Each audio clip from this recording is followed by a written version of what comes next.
SW 타워 일명 요새 The Fortress라 불리는 이 건물은 단순한 본사가 아니었다. 권진우 회장의 철저한 통제력과 완벽주의가 빚어낸 결정체였다. 서울의 스카이라인을 압도하는 이 120층짜리 거탑은 외부 세계와의 물리적 디지털적 격리를 상징했다.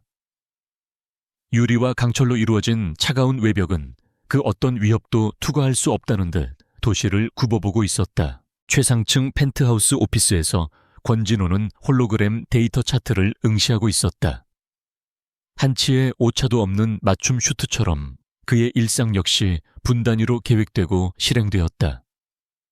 아시아 최대의 부에스파르뷰 그룹의 총수라는 타이틀은 그에게 권력이자 동시에 스스로 채운 족쇄였다. 그는 인간의 감정보다 시스템의 논리를 신뢰했다. 그의 제국을 지배하는 것은 RS-ARS라 불리는 인공지능 보안 시스템이었다. RS는 권진우가 직접 설계에 관여한 역작으로 건물의 모든 보안 네트워크, 심지어 권 회장의 개인 일정까지 관리했다. 공기 중의 미세먼지 농도부터 글로벌 시장의 주가 변동까지 RS의 분석에서 벗어나는 것은 없었다. 그는 이 완벽한 시스템을 신뢰했다. 평소와 같은 오후였다. 권진우는 다음 분기 전략 보고서를 검토 중이었다. 오피스 내부는 완벽한 22도의 온도와 45%의 습도를 유지했다. RS가 제어하는 완벽한 환경. 그는 이 정밀한 고요함 속에서 가장 효율적으로 사고할 수 있었다. 불확실성이란 그가 가장 경멸하는 단어였으며 그의 요새 안에서는 존재하지 않는 개념이었다. 그때였다. 거대한 홀로그램 스크린에 미세한 노이즈가 스쳤다. 마치 잔잔한 호수 표면에 작은 돌멩이가 떨어진 듯한 야원. 권진우의 미간이 좁혀졌다. 그의 시스템에서 노이즈란 존재해서는 안 되는 변수였다. 그는 즉시 RS를 호출했다. RS 시스템 상태 보고 몇 초간의 침묵. 평소라면 0.1초 만에 응답했을 RS의 합성음이 들리지 않았다. 대신 스크린의 데이터가 알아볼 수 없는 기호들로 깨지기 시작했다. 차갑고 푸른빛을 띠던 숫자들은 붉은색 경고 메시지로 변질되었다. 시스템 에러, 액세스 디나이드, 어서리티 not found. 순간 사무실의 모든 조명이 꺼졌다. 완벽하게 제어되던 환경이 암전으로 돌변했다. 비상등조차 켜지지 않았다. 동시에 펜트하우스를 외부와 연결하는 유일한 통로인 전용 엘리베이터가 작동을 멈췄고 티타늄 합금으로 제작된 방화 셔터가 육중한 소리를 내며 내려왔다. 그는 자신의 사무실에 갇혔다. 권진우는 당황하지 않았다. 대신 차가운 분노가 그의 혈관을 타고 흘렀다. 누군가 그의 요새 심장부에 침입했다. 이것은 단순한 해킹이 아니었다. 그의 통제권 자체에 대한 정면 도전이었다. 그는 손목에 비상통신 장치를 눌렀다. 보안팀 직통 라인이었다. RS와는 별개의 독립된 아날로그 회선이었다. 응답한 것은 보안팀장 윤서연 실장이었다. 그녀의 목소리는 평소의 침착함을 잃고 다급하게 떨리고 있었다. 회장님, 괜찮으십니까? 현재 건물 전체에 네트워크가 마비되었습니다. RS가 응답하지 않습니다. 외부망과 내부망이 동시에 차단됐습니다. 이건 불가능합니다. 방화벽이 존재하지 않는 프로토콜에 의해 무력화되었습니다. 권진우는 윤 실장의 보고를 끊었다. 상황 파악 중이다. 대기해. 그가 말을 마친 순간 암흑에 잠겼던 홀로그램 스크린이 다시 켜졌다. 그러나 익숙한 SW그룹의 로고 대신 검은 바탕에 흰색으로 깜박이는 단 하나의 문구가 떠올랐다.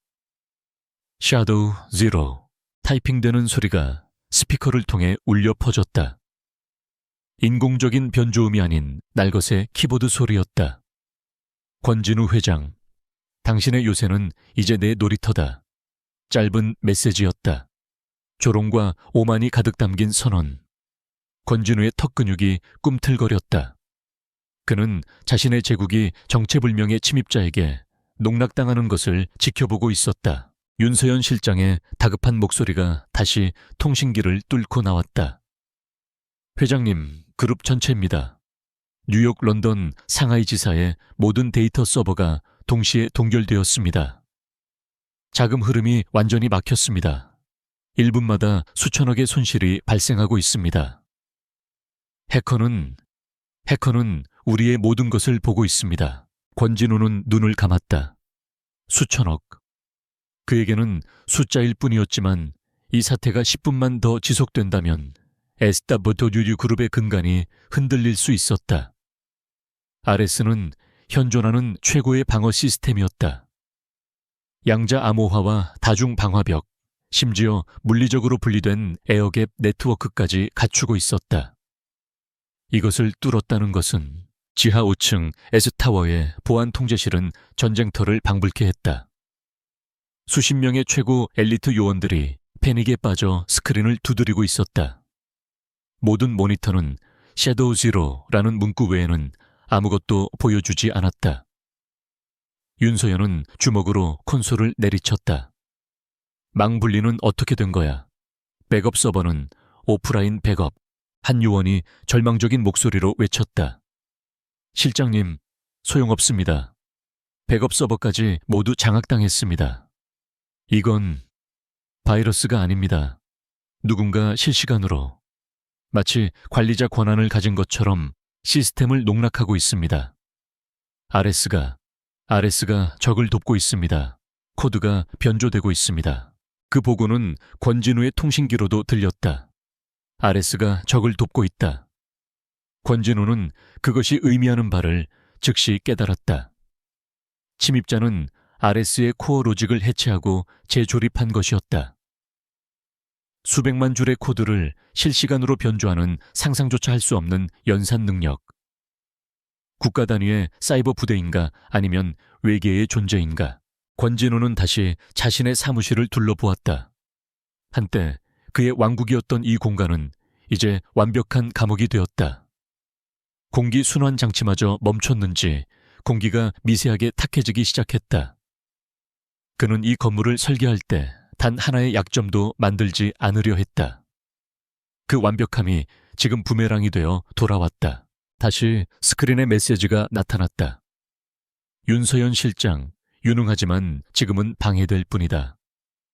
그와 동시에 윤 실장의 통신이 끊겼다. 님, 회장, 잡음과 함께 모든 외부와의 연결이 차단되었다. 이제 이 펜트하우스에는 오직 권진우와 섀도우 제로만이 존재했다. 그는 완벽하게 고립되었다. 권진우는 의자에 깊숙이 몸을 묻었다. 침입자는 그의 물리적 공간뿐만 아니라 심리적 공간까지 침범했다. 상대는 그가 무엇을 가장 두려워하는지 정확히 알고 있었다. 통제 불가능한 상황, 예측 불가능한 변수. 그는 수십 년간 이런 무력감을 느껴본 적이 없었다. 그는 적이 다음 행동을 하기를 기다렸다. 시간이 흘렀다. 1분, 5분, 10분. SW 그룹의 제국이 멈춰 선 시간. 10분 동안 발생한 손실은 이미 조 단위를 넘어섰을 것이다. 그러나 섀도우 제로는 아무런 요구도 하지 않았다. 그저 권진우를 이 어둠과 침묵 속에 가둬둘 뿐이었다. 이것은 그가 이해할 수 없는 방식의 심리전이자 고문이었다. 그는 머릿속으로 가능한 모든 시나리오를 그렸다. 경쟁사의 소행인가, 태상그룹 최태준 회장, 아니 그 자는 이렇게 정교하지 못하다. 그는 이런 예술적인 파괴보다는 야만적인 폭력을 선호한다. 국가 안보실 그들이라면 이런 식으로 민간 기업을 공격하지 않는다. 그렇다면 대체 누구인가? 이 정도의 실력을 가진 자가 왜 돈을 요구하지 않는가? 정확히 15분이 지났을 때 스크린이 다시 환하게 빛났다. 이번에는 타이핑이 아니었다. 거대한 타이머가 나타났다. 1시간의 카운트다운이 시작되었다. SW 그룹의 모든 핵심 데이터, R&D 재무 고객 정보. 60분 후에 전부 공개된다. 원상복구는 없다. 권진우의 심장이 처음으로 세차게 뛰었다. 이것은 단순한 협박이 아니었다. SW그룹의 종말을 의미했다. 그가 평생을 바쳐 쌓아 올린 모든 것. 그의 완벽한 제국이 1시간 안에 잿더미가 될 위기에 처했다. 그는 입을 열었다. 목소리는 놀라울 정도로 침착했다. 분노가 이성을 마비시키도록 내버려 두지 않았다. 원하는 게 뭐지? 그의 목소리가 텅 빈 사무실에 울렸다. 그는 스크린, 즉 섀도우 제로를 향해 말했다. 돈인가 원하는 액수를 말해라. SW그룹의 지분이라도 원하는가? 이 정도의 혼란을 일으켰다면 그에 상응하는 대가를 원할 터. 나는 협상할 준비가 되어 있다. 스크린의 카운트다운이 잠시 멈췄다. 그리고 새로운 메시지가 떠올랐다. 돈 지분 그런 시시한 것은 필요 없다. 나는 오직 당신의 시간 10분을 원한다. 권진우는 이해할 수 없었다. 이 모든 혼란의 대가가 고작 10분의 대화란 말인가? 이것은 그의 논리 회로로는 도저히 해석할 수 없는 요구였다. 당신이 자랑하는 그 요새 밖에서 어떤 경호원도 감시 장치도 없이 오직 당신과 나 단둘이 만난다. 약속 장소는 30분 후에 전송하겠다. 만약 약속을 어기거나 함정을 팔 생각이라면 60분이 아니라 60초 안에 모든 것이 끝난다. 권진우는 마른 침을 삼켰다. 아시아 최고 부자인 그가 단 한 번도 보안 없이는 움직여 본 적 없는 그가 정체불명의 해커와 단둘이 만나야 했다. 이것은 납치나 암살을 위한 유인책일 가능성이 99.9%였다. 하지만 그에게 선택권이 없었다. 그는 자신의 제국을 인질로 잡혔다. 조다. 만나지. 그가 선언하자 멈췄던 카운트다운이 사라졌다. 대신 약속은 지켜줘야 한다, 회장님. 이라는 메시지만이 섬뜩하게 남아있었다. 잠시 후 사무실의 조명이 켜지고 방화 셔터가 천천히 올라가기 시작했다. RS의 통제권이 돌아온 것이다. 시스템이 정상화되고 있었다. 그러나 시스템은 예전 같지 않았다. RS는 복구되었지만 권진우는 더 이상 자신의 시스템을 신뢰할 수 없었다. 요새는 이미 침범당했다. 그는 셔터가 열리며 드러나는 서울의 야경을 바라보았다. 그는 처음으로 저 도시의 불빛 아래 자신이 얼마나 무방비한지 깨달았다. 완벽한 통제라는 환상이 깨졌다. 윤서연 실장에게서 다시 연락이 왔다. 그녀는 거의 울먹이고 있었다. 회장님, 시스템이 돌아왔습니다. 하지만 대체 무슨 일이? 어떻게 하신 겁니까? 권진우는 그녀의 말을 잘랐다. 그의 목소리에는 어떤 감정도 실려 있지 않았다. 윤 실장, 1시간 동안 내 모든 일정을 비워. 그리고 절대 나를 찾거나 따라붙지 마. 하지만 회장님, 그건 너무 위험합니다. 상대는 우리의 모든 것을 알고 있습니다. 함정입니다. 윤서연이 반발했지만 권진우의 목소리는 단호했다. 명령이다. 지금부터 보안팀은 시스템 복구와 피해 상황 집계에만 집중해. 이것은 나 혼자 해결해야 할 문제다. 그는 통신을 끊고 재킷을 집어들었다. 그는 30년 만에 처음으로 경호원 없이 그의 제국을 벗어나 미지의 적을 만나러 가야 했다. 그 적의 이름은 섀도우 제로. 그는 자신의 판단이 아닌 타인의 요구에 의해 움직여야 한다는 사실에 참을 수 없는 굴욕감을 느꼈다. 정확히 30분이 지났을 때 그의 개인 단말기로 좌표 하나가 전송되었다. 도심에서 멀리 떨어진 수년 전에 폐쇄된 용마랜드 놀이공원이었다. 권진우는 차가운 미소를 지었다. 아이들이나 갈 법한 장소, 함정이라는 것이 노골적이었다. 상대는 그를 조롱하고 있었다. 그는 전용 엘리베이터를 타고 1층 로비로 내려갔다. 직원들은 시스템 마비로 인한 혼란에서 아직 벗어나지 못한 채 웅성거리고 있었다. 아무도 그들의 총수가 지금 단신으로 사지로 걸어 들어간다는 사실을 알지 못했다. 그들은 회장이 모든 것을 해결했다고 믿고 있었다. 권진우는 요새의 거대한 유리문을 밀고 나갔다. 빌딩 안에 통제된 공기와 달리 바깥의 밤 공기는 차갑고 습했다. 그는 준비된 채 오르지 않고 로비 앞에 대기하고 있던 수많은 택시 중 하나를 잡아탔다. 용마랜드로 가주시오. 그의 여정은 그렇게 시작되었다. 권진우는 자신의 펜트하우스 오피스로 돌아왔지만 요새는 더 이상 예전의 그 요새가 아니었다. 겉보기에는 모든 것이 완벽하게 복구된 듯 보였다. 아레스는 다시 정상 작동했고 도시의 야경은 여전히 그의 발 아래 펼쳐져 있었다. 하지만 그는 보이지 않는 균열을 느꼈다. 한솔이라는 10살짜리 아이가 그의 완벽한 통제 시스템에 남긴 상처였다. 그는 윤서연 실장을 호출했다. 아이는 현재 110층의 VIP 격리실에 사실상 가택 연금 상태로 머물고 있었다. 권진우는 그녀가 도착하기 전까지 스크린에 떠있던 이은혜라는 이름을 응시했다. 기억의 저편 굳이 닫아버린 서랍 깊숙한 곳에서 희미하게 먼지 쌓인 이름이었다. 윤소연이 사무실로 들어섰다. 그녀의 얼굴에는 아직 섀도우 제로 사태의 충격과 피로가 남아있었지만 눈빛만은 흔들림 없었다. 권진우가 가장 신뢰하는 이유였다. 그녀는 감정을 배제하고 오직 사실과 임무에만 집중했다. 그는 윤서연에게 아이와의 만남 그리고 DNA 결과에 대해 단 한마디도 하지 않았다. 윤 실장, 자네에게 비공식 임무를 맡기겠네. 권진우가 입을 열었다. 그의 목소리는 평소처럼 차가웠다. SW 그룹의 어떤 자원도 사용하지 말게. RS 시스템에도 기록이 남아서는 안 돼. 자네의 개인 역량과 외부 정보망만을 사용하게. 윤소연은 눈썹 하나 까딱하지 않고 지시를 기다렸다. 명령대로 하겠습니다. 그녀는 권진우가 왜 공식 라인이 아닌 이토록 은밀한 방식을 택했는지 묻지 않았다. 최고 보안 책임자로서 그녀는 섀도우 제로가 RS 시스템을 농락했던 것을 떠올렸다. 시스템은 더 이상 안전하지 않았다. 이은혜라는 여자를 조사해주게. 권진우는 모니터를 돌려 이름을 보여주었다.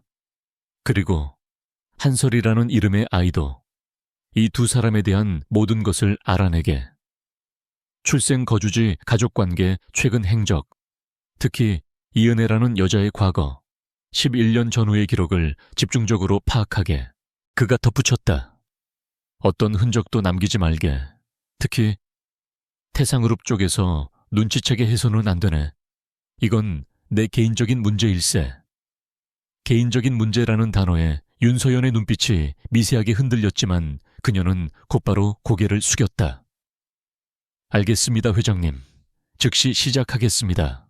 윤서연이 물러나자 권진우는 다시 홀로 남았다. 그는 의자에 몸을 기댄 채 눈을 감았다. 이은혜. 그 이름은 잊고 지냈던 대학 시절의 한 조각을 수면 위로 끄집어냈다. 그는 지금의 냉혹한 제왕이 아니었다. 그는 단지 야망에 불타는 오만할 정도로 똑똑한 공대생 권진우였다. 그는 자신의 성공을 위해 인간관계를 일종의 비용으로 취급했다. 감정은 불필요한 변수였고 사랑은 효율성을 떨어뜨리는 사치였다. 하지만 이은혜는 달랐다. 그녀는 그의 계산 속에 들어오지 않는 사람이었다. 인문학부의 조용한 학생이었던 그녀는 그의 차가운 논리와 정반대의 온기를 가지고 있었다. 그들의 만남은 짧았다. 도서관에서의 우연한 만남, 몇 번의 토론, 그리고 그의 기억이 의도적으로 흐릿하게 처리한 어느 날 밤. 그는 그녀의 순수함과 그가 갖지 못한 무언가에 잠시 매료되었을 뿐이라고 치부했다.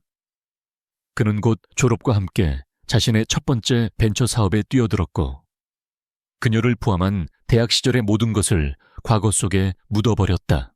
그는 그녀에게 어떤 약속도 하지 않았다. 그는 떠났고 그녀는 연락하지 않았다. 그것이 그가 기억하는 전부였다. 그런데 이제 와서 10년이 지난 지금 그의 아들이라는 아이가 나타났다. 그 하룻밤의 결과물이. 권진우는 이것이 자신의 완벽한 삶에 대한 신의 저속한 농간이라고 생각했다.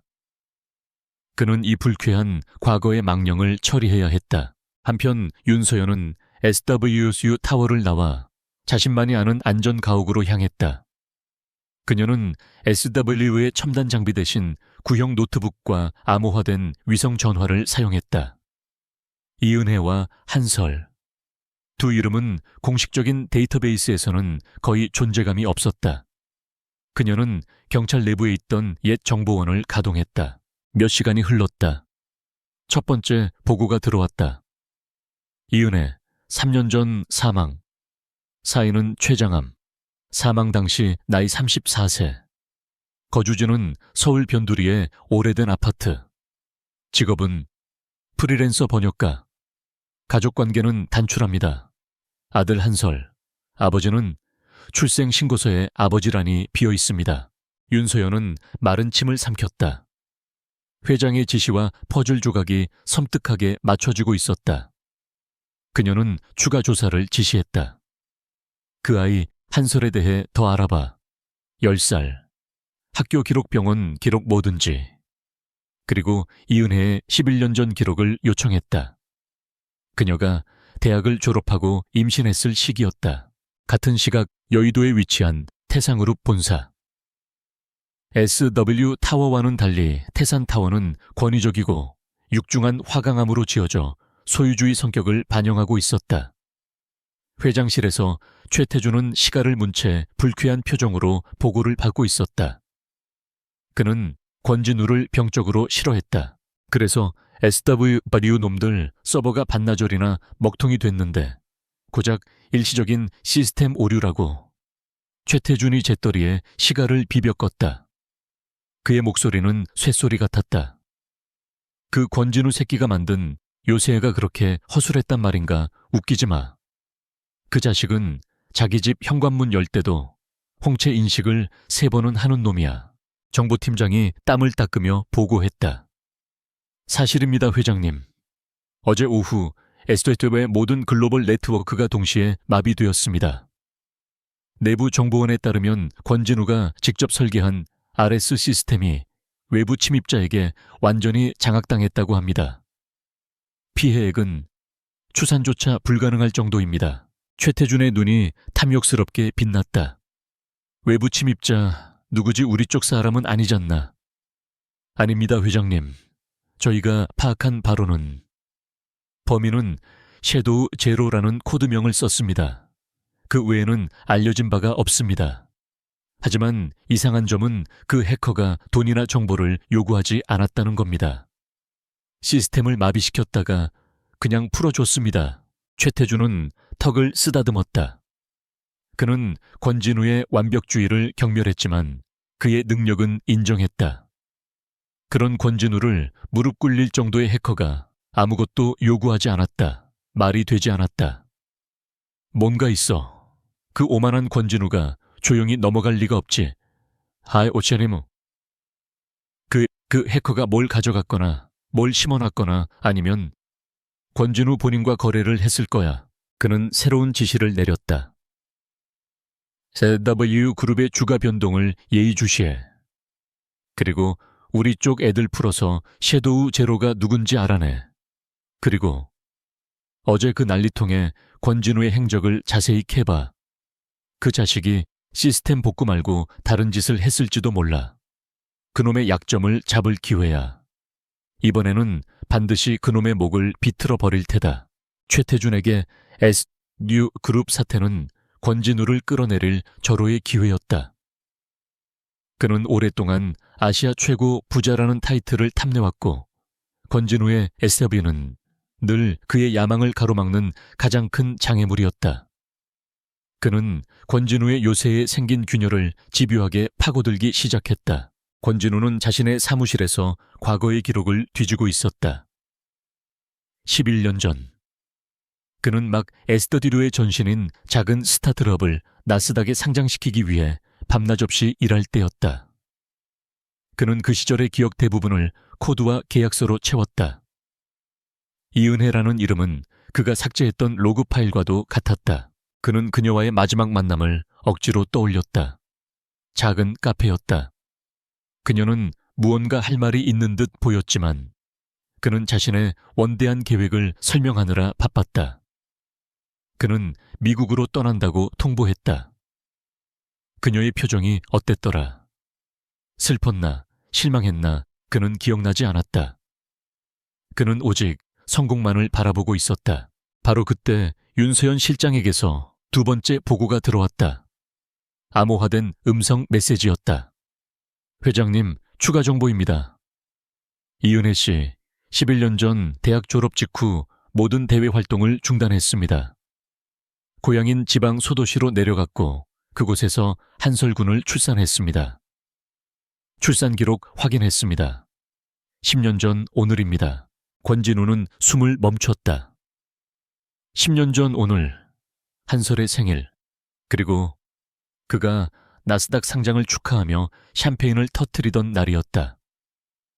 계속해. 그는 낮은 목소리로 명령했다.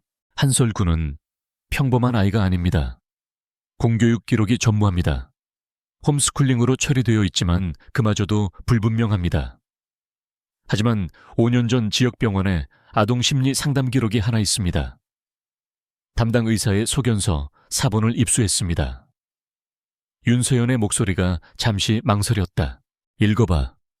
측정 불가 수준의 지능, 특히 수리 및 논리 연산 능력은 비정상적일 정도, 사회성은 부족하나 특정 분야에 대한 몰입도와 문제 해결 능력은 성인 전문가를 능가함. 아이는 컴퓨터 시스템을 언어처럼 받아들입니다. 의사는 서번트 증후군의 일종일 수 있다고 기록했습니다. 권진우는 눈을 떴다. 섀도우 제로, 그의 완벽한 RS를 무너뜨린 해커, 서번트 증후군, 그리고 10년 전 오늘 태어난 아이. 모든 조각이 하나의 끔찍하고도 명백한 그림을 완성하고 있었다. 한설, 그의 아들, 그리고 그의 요새를 침공한 장본인. 그는 자신의 피가 그토록 강력한 변수가 되어 돌아올 줄은 상상도 못했다. 그는 자신이 통제할 수 없는 과거의 산물이 자신을 위협하고 있다는 사실에 분노를 느꼈다. 그는 이 문제를 더 이상 개인적인 문제로 치부할 수 없었다. 이것은 SW 그룹의 존폐가 걸린 위기였다. 그 순간 비상경제 채널에서 속보가 터져 나왔다. SW 그룹 어제 발생한 대규모 시스템 장애, 시장 신뢰도 급락, 주가 하락세. 권진우는 스크린을 노려보았다. 뉴스가 채 끝나기도 전에 태상그룹이 SW 그룹의 주식을 적대적으로 매집하기 시작했다는 보고가 RS의 경고창으로 떠올랐다. 최태준이 움직이기 시작했다. 과거의 유령은 문 밖에서 기다려주지 않았다. 그것은 이미 요새 안으로 들어와 있었고 동시에 성 밖에서는 적의 군대가 몰려오고 있었다. 권진우는 양쪽의 협공을 받게 된 것이다. 태상그룹의 회장실은 권진우의 펜트하우스와는 정반대의 분위기를 풍겼다. SW 타워가 빛과 유리를 통해 미래지향적인 권력을 상징한다면 최태준의 집무실은 두꺼운 마호가니와 육중한 가죽 가구로 채워져 구시대적인 탐욕과 권위를 드러냈다. 최태준은 짙은 연기를 뿜어내며 정보팀장의 보고를 듣고 있었다. 권진우가 단독으로 움직였다고 최태준이 거친 목소리로 되물었다. 그의 눈은 시가 영희 속에서도 맹수처럼 번뜩였다. 그는 SW 그룹의 시스템 마비 사태를 단순한 사고로 보지 않았다. 그것은 권진우라는 완벽한 조각상에 생긴 첫 번째 균열이었고 그는 그 틈을 벌릴 준비가 되어 있었다. 정보팀장이 땀을 닦으며 조심스럽게 입을 열었다. 그렇습니다, 회장님. 섀도우 제로 사태가 발생한 직후 권진우는 모든 공식 경호를 물리고 폐쇄된 놀이공원인 용마랜드로 향했습니다. 거기서 누군가를 만났습니다. 상대는 확인되지 않았습니다만 그 직후 에스더모빌의 시스템이 복구되었습니다. 최태준은 재떨이에 시가를 비벼 껐다. 그 오만한 자식이 무릎을 꿇고 협상을 했다는 거군. 누구지 섀도우 제로를 직접 만난 건가? 그놈의 정체는 그는 권진우가 누군가에게 약점을 잡혔다는 사실에 희열을 느꼈다. 그는 권진우의 그 계산적이고 차가운 오만을 병적으로 증오했다. 교기까지는 파악하지 못했습니다만 더 중요한 정보가 있습니다. 정보팀장은 태블릿을 최 회장에게 밀었다. 권진우의 최측근 윤서연 실장이 비공식 라인을 통해 극비리의 조사를 진행 중입니다. 저희가 그 꼬리를 잡았습니다. 조사 대상은 이은혜라는 사망한 여자와 한설이라는 10살짜리 아이입니다. 한설. 최태준은 그 이름을 입안에서 굴려보았다. 아이, 시스템 마비, 비밀 접촉, 그리고 극비 조사. 탐욕스러운 사업가의 직감이 번개처럼 그의 머리를 스쳤다. 그 아이가 섀도우 제로군.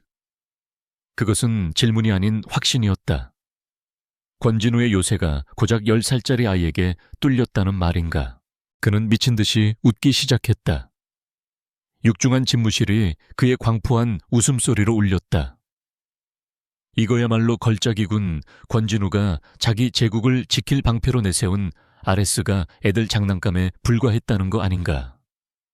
그런데 왜 그 아이를 조사하는 거지? 돈을 줬다면 끝났을 텐데. 그것이 이상한 점입니다. 윤서연의 조사는 그 아이의 출생 기록과 이은혜라는 여자의 11년 전 행적에 집중되어 있습니다. 마치 친자 확인이라도 하려는 것처럼 말입니다. 정보팀장의 말에 최태준의 웃음이 멎었다. 그의 얼굴에서 웃음기가 사라지고 더 깊고 음흉한 계산이 자리 잡았다. 사생가. 그가 중얼거렸다. 권진우의 사생아. 그리고 그 아이가 해커다. 아버지를 공격했어. 이보다 더 완벽한 무기가 있을까? 그는 즉시 명령을 내렸다. 당장 한솔이라는 아이가 지금 어디 있는지 알아내. 권진우가 그 아이를 죽였나? 아니면 숨겼나? 모든 수단을 동원해. 같은 시각 S타워 101층 전략실. 전략회의실. 권진우는 긴급 소집된 이사회에 차가운 시선을 받고 있었다. 어제의 시스템 마비 사태는 단순한 해프닝으로 끝나지 않았다. SW그룹의 주가는 개장과 동시에 10% 이상 폭락했다. 시장의 신뢰가 무너지고 있었다. 회장님, 도대체 어제 무슨 일이 있었던 겁니까? 일시적 시스템 오류라는 해명은 시장을 납득시키지 못하고 있습니다. 한 이사가 날카롭게 질문했다. 권진우는 평소와 다름없는 무표정한 얼굴로 그들을 응시했다. 그는 한솔에 대한 이야기는 한마디도 꺼내지 않았다. 오해부에 고도화된 사이버 공격이 있었습니다. 하지만 RS 시스템은 성공적으로 방어했고 현재 완벽하게 복구되었습니다. 데이터 유출은 없었습니다. 주가 하락은 일시적인 시장의 과민 반응일 뿐입니다. 그의 목소리는 단호했지만 이사들의 불안감은 가시지 않았다. 바로 그때 권진우의 개인 단말기에 RS의 긴급 경고가 떠올랐다. 금융시장 분석, 비정상적 대량 공매도, 숏셀링 패턴 감지. 복수의 해외 헤지펀드 계좌를 통한 조직적 시장 교란 행위 포착. 예상 배후 태상그룹. 권진우의 눈빛이 차갑게 가라앉았다. 최태준.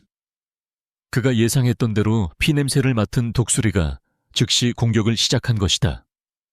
이것은 단순한 패닉 셀링이 아니었다. 에셋더르기의 주가를 의도적으로 폭락시켜 적대적 인수를 시도하려는 최태준의 수작이었다. 회의가 끝나자마자 그는 윤서연을 불렀다. 최태준이 움직이기 시작했네. 시장을 교란하고 있어. 그리고 그쪽 조사는 어떻게 됐나? 윤서연의 표정이 어두웠다. 회장님, 저희가 늦었습니다. 태산 쪽 놈들이 이미 이은혜 씨의 과거 기록을 훑고 지나갔습니다. 한설군의 존재도 노출된 것 같습니다. 권진우는 주먹을 불끈 쥐었다. 최태준은 이제 단순한 의심이 아니라 확신을 가지고 움직일 것이다. 그는 자신의 가장 치명적인 약점, 과거의 실수와 현재의 위협이 하나로 합쳐진 한설이라는 존재를 손에 넣으셨다. 그는 이 정보를 이용해 자신을 사회적으로 매장시키려 할 것이다. 최태준은 정보팀의 다음 보고를 받았다. 찾았습니다, 회장님. 한설. 그 아이는 현재 SW 타워 내부에 있습니다. 권진우가 100개 층 VIP 격리실에 그 아이를 숨겨두었습니다. 그 어떤 경호 인력도 접근하지 못하고 있습니다. 최태준은 다시 한번 광소했다. 자기 무덤을 제 발로 팠군. 그 요새 안에 시한폭탄을 들여놓았어. 그는 이제 권진우를 무너뜨릴 완벽한 시나리오를 완성했다. 그는 즉시 재무팀과 홍보팀을 소집했다. 지금부터 SW 주식 공매도 물량을 2배로 늘려 모든 가용자금을 동원해 바닥까지 끌어내릴 거다. 그가 홍보팀장을 향해 돌아섰다.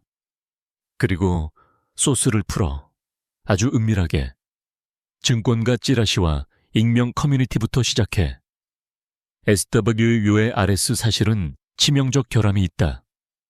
권진우가 무언가 숨기고 있다. SW 타워 내부에 심각한 보안 위협이 존재한다.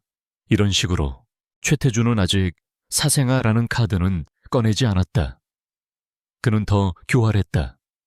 먼저 투자자들의 불안감을 극대화시켜 주가를 최대한 떨어뜨려야 했다. 공포가 극에 달했을 때, 권진우가 이사회의 신임을 잃었을 때, 그때 마지막 일격을 날릴 생각이었다. 권진우 불법 사생활을 숨기기 위해 회사 전체를 위험에 빠뜨렸다. SW그룹은 즉시 태풍의 눈이 되었다. 정체불명의 루머가 금융가를 휩쓸었다. SW의 완벽한 보안 시스템에 대한 의문이 제기되었고 권진우의 리더십이 도마 위에 올랐다. 주가는 걷잡을 수 없이 옷이 폭락했다. 단 하루 만에 시가총액 수십조 원이 증발했다. 권진우는 자신의 사무실에서 이 모든 상황을 지켜보고 있었다. RS가 실시간으로 루머의 진원지를 추적했지만 최태준은 교묘하게 IP를 우회하며 여론전을 펼쳤다. 그는 단순한 해커가 아니었다.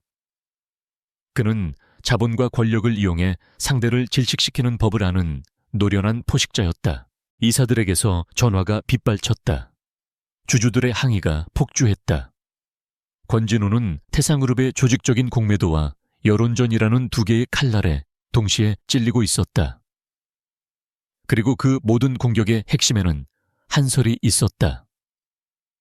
그가 보호해야 할 대상인지 제거해야 할 위협인지 아직 판단조차 서지 않은 그의 아들 윤 실장.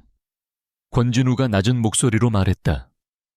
100개 10층의 아이 한설을 내 사무실로 데려오게. 지금 당장. 윤서연이 놀란 듯 그를 바라보았다. 회장님, 지금은 그 아이는 위험합니다. 알고 있네.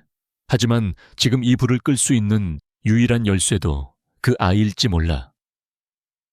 권진우의 눈이 스크린에 떠있는 태상그룹의 로고를 향했다. 독수리들이 너무 가까이 날고 있어. 그들이 착륙하기 전에 우리도 방역할 준비를 해야지. 그 아이의 능력이 필요할지도 모르겠네. 최태준은 자신의 사무실에서 SWU의 주가 그래프가 수직으로 하강하는 것을 보며 만족스러운 미소를 지었다. 그는 최고급 와인을 따랐다. 권진우, 내 놈의 완벽한 성이 무너지는 소리가 들리는구나. 마음껏 발버둥 쳐봐라. 내 놈이 숨긴 그 아들이 내 놈의 숨통을 끊어줄 테니. 독수리들은 이미 시체 주위를 맴도는 것이 아니었다. 그들은 사냥감을 직접 공격하며 숨통을 끊기 직전이었다. 권진우는 자신의 제국을 지키기 위해 자신이 평생 부정해온 가장 불확실한 변수, 그의 아들을 마주해야만 했다. 권진우의 펜트하우스 오피스 문이 소리 없이 열렸다. 윤서연 실장이 한설을 데리고 들어왔다.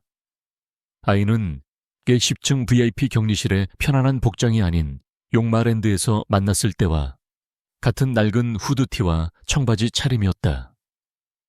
아이는 아시아 최고 부자의 집무실이라는 위용에 전혀 주눅들지 않았다. 그저 무감각한 호기심으로 거대한 홀로그램 스크린과 도시의 정형을 훑어볼 뿐이었다. 권진우는 윤 실장에게 눈짓으로 나가보라는 사인을 보냈다. 티타늄 문이 닫히고 사무실에는 다시 두 사람만 남았다. 한설과 권진우, 아버지와 아들, 혹은 성주와 침입자. 어색한 침묵이 흘렀다. 권진우는 이 10살짜리 아이에게서 느껴지는 기묘한 위화감을 떨칠 수 없었다. 아이는 자신과 닮아 있었다. 특히 감정을 드러내지 않는 저 무표정한 눈이 그랬다. 앉지. 권진우가 맞은편 소파를 가리켰다. 한설은 소파 대신 그의 거대한 책상 앞 방문자용 의자에 망설임 없이 앉았다. 마치 비즈니스 미팅이라도 하러 온 사람처럼. 권진우는 이 대화가 평범한 부자간의 대화가 될 수 없음을 직감했다. 그는 본론으로 들어갔다. 그의 방식대로 태상그룹이 움직이고 있다. 그가 홀로그램 스크린을 켰다. 폭락하는 SW 그룹의 주가 그래프가 공중에 떠올랐다. 최태준이 네가 만든 균열을 파고들고 있어. 네가 그들에게 완벽한 무기를 쥐어준 셈이다. 내 제국을 무너뜨릴 무기. 한설은 그래프를 잠시 바라보더니 고개를 돌려 권진우를 정면으로 응시했다. 아이의 눈에는 두려움이나 죄책감 대신 차가운 분석만이 담겨 있었다. 알고 있어요, 최태준.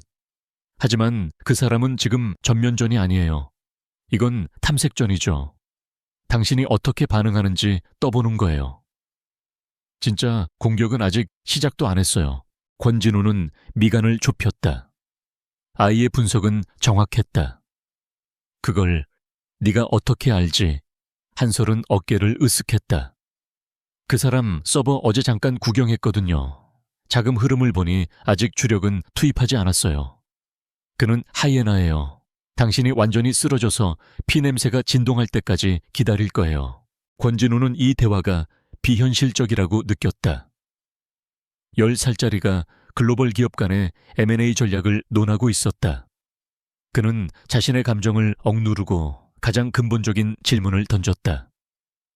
왜 나를 찾아왔지? 왜 이런 극단적인 방법을 쓴 거야? 돈이 필요했다면.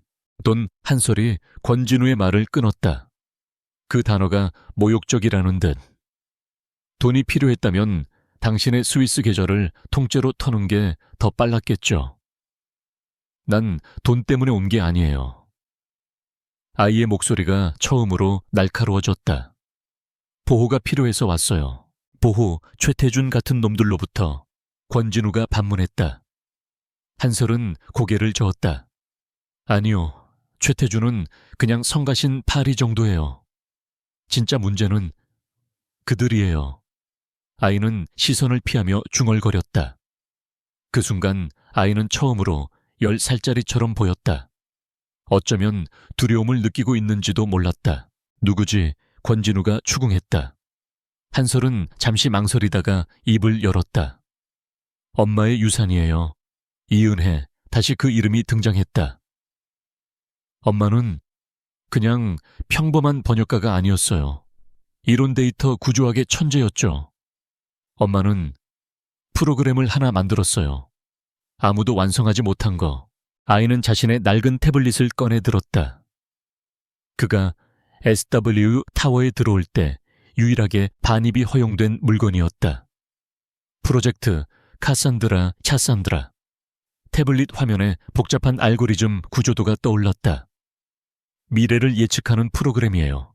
권진우는 실소했다. 미래 예측 주가라도 맞춘다는 건가? 그런 사기는 그런 유치한 게 아니에요. 한설이 버럭 소리쳤다. 인간 행동 패턴과 네트워크 취약점의 상관관계를 분석하는 예측 알고리즘이에요. 특정 조건에서 특정 인물이나 조직이 어떻게 움직일지 90% 이상의 정확도로 예측할 수 있어요. 권진우의 표정이 굳었다. 내가 아레스를 뚫은 것도 카산드라 덕분이에요. 아레스가 어떤 논리로 방어할지. 관리자들이 어떤 백업 플랜을 가동할지 카산드라가 전부 계산해냈어요. 난 그냥 그 예측대로 실행했을 뿐이에요. 그는 숨을 골랐다. 엄마는 이 프로그램이 너무 위험하다는 걸 알았어요. 그래서 이걸 분산시켜서 아무도 찾지 못하는 곳에 숨겼어요.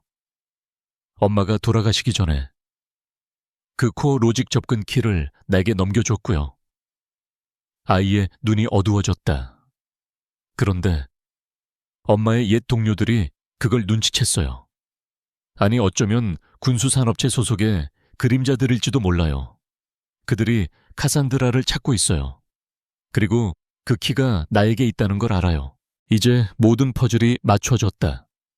아이가 자신을 찾아온 이유, 섀도우 제로라는 이름으로 자신의 요새를 공격한 이유, 그것은 아이의 절박한 구조 신호이자 동시에 자신의 능력을 증명하는 시험대였다. 아이는 세상에서 가장 안전한 곳, 가장 강력한 아버지의 성으로 피신한 것이었다. 초에태주는 그냥 당신의 돈을 원하지만 그들은 카산드라를 원해요. 만약 그게 그들 손에 넘어가면 SW그룹이 무너지는 건 그냥 시작일 뿐이에요. 전 세계 네트워크가 그들의 손에 노란하게 될 거예요. 권진우는 침묵했다. 그는 여전히 회의적이었다. 한 아이의 천재성과 죽은 여자의 미완성 프로젝트. 너무나 소설 같은 이야기였다. 하지만 어제 아레스가 무너진 것은 엄연한 현실이었다. 그는 증거가 필요했다. 내 말을 어떻게 증명하지? 그 카산드라라는 게 정말 존재한다면. 한설은 그럴 줄 알았다는 듯이 권진우를 바라보았다. 보여줄게요. 아이는 태블릿을 들고 그의 메인 콘솔로 다가갔다. 당신의 시스템 접근 권한을 임시로 열어줘요. 그것은 터무니없는 요구였다. 제국의 심장을 다시 한번 침입자에게 내어주는 격이었다. 권진우는 아이를 10초간 응시했다. 그리고 그는 결단을 내렸다. 그는 자신의 콘솔에 관리자 코드를 입력했다. 10분 주지. 한설은 비웃음 같은 미소를 지었다. 1분이면 충분해요. 아이의 손가락이 키보드 위에서 보이지 않을 속도로 움직이기 시작했다. 그것은 타이핑이 아니었다. 마치 피아니스트가 광란의 연주를 하는 듯 했다. 권진우의 메인 홀로그램 스크린이 수십 개의 창으로 분할되었다. 아레스의 방화벽 구조도, SW 타워의 보안 시스템, 심지어 그의 개인 일정표까지 모든 것이 화면에 떠올랐다. 당신의 요새는 튼튼해요. 하지만 문제는 너무 예측 가능하다는 거예요. 한설이 말했다. 아레스는 알려진 모든 위협을 완벽하게 막아내죠. 하지만 알려지지 않은 변수, 즉 나 같은 존재는 계산에 넣지 못했어요. 당신의 시스템은 논리에 기반하지만 나는 아니거든요. 순간 펜트하우스의 모든 조명이 꺼졌다 켜지기를 반복했다. 어린아이의 자장가 멜로디에 맞춰서 반짝반짝 작은 별, 한설이 멜로디를 흥얼거렸다. 사무실 조명 제어 시스템이에요. 아레스는 이게 단순한 전력 이상이라고 판단하겠지만 사실은 내가 당신의 지하 벙커로 가는 비상 통로를 여는 중이라는 신호죠. 권진우는 등골이 오싹해지는 것을 느꼈다. 아이는 그의 성의 모든 비밀 통로를 이미 파악하고 있었다. 이건 어때요? 한설이 키 하나를 누르자 스크린 하나가 새로 켜졌다. 태상그룹의 로고였다. 최태준이 지금 뭘 하고 있는지 궁금하지 않아요. 스크린에는 알아볼 수 없는 코드들이 폭포수처럼 쏟아졌다. 태산의 내부망이에요. 보안이 허술하진 않지만 카산드라에게는 그냥 열린 문이죠. 잠시 후 데이터가 정리되며 하나의 도표가 나타났다. 이게 최태준이 당신 회사 주식을 공매도하기 위해 동원한 자금 내역이에요. 화면에는 버진 아일랜드와 케이맨 제도에 위치한 유령 회사들의 이름과 자금 흐름이 적나라하게 드러났다. 불법 비자금 차명 계좌. 최태준이 수년간 숨겨온 검은 돈의 흐름이었다. 그는 지금 불법 자금을 동원해 시장 질서를 교란하고 있어요. 금융감독원이 찾고 싶어 안달난 증거죠. 권진우는 할 말을 잃었다. 아이는 단 1분 만에 SW의 최고 정보팀도 수개월이 걸려도 찾아내지 못할 정보를 눈앞에 대령했다. 이것은 단순한 해킹이 아니었다. 정보의 신이 강림한 것과도 같았다. 카산드라는 실제했다. 그리고 그 위력은 그의 상상을 초월했다. 한솔은 모든 창을 닫고 권진우를 돌아보았다. 아이의 눈에는 더 이상 두려움이 없었다. 오직 자신의 가치를 증명한 자의 당당함만이 남아있었다. 아직도 내가 보호만 필요한 10살짜리 아이라고 생각해요. 아이의 목소리는 차가웠다. 난 무기예요. 그리고 그 무기를 손에 넣으려는 늑대들이 쫓아오고 있어요. 최태주는 그 늑대들이 흘린 찌꺼기나 핥아먹는 하이엔에 불과하고요. 이제 선택해요, 아빠. 이 무기를 가지고 늑대들과 싸울 건가요? 아니면 하이에나에게 먼저 물어뜯길 건가요? 권력의 균형이 완전히 뒤바뀌었다. 몇 시간 전까지만 해도 권진우는 이 아이를 과거의 실수로 인한 골칫거리 정도로 여겼다. 하지만 지금 그는 이 아이가 자신의 유일한 생존 카드일지도 모른다는 것을 깨달았다. 그는 자신의 논리와 이성으로는 도저히 감당할 수 없는 존재와 마주하고 있었다. 권진우는 폭락하는 주가 그래프와 태상그룹의 불법 자금 내역을 번갈아 보았다. 그리고 그는 한솔을 바라보았다. 그는 처음으로 아들로서가 아닌 파트너로서 아이를 평가하기 시작했다. 그 카산드라라는 것 나에게도 적용되나? 한솔이 희미하게 웃었다. 그 모습은 놀라울 정도로 권진우 자신을 닮아 있었다. 이미 적용했죠.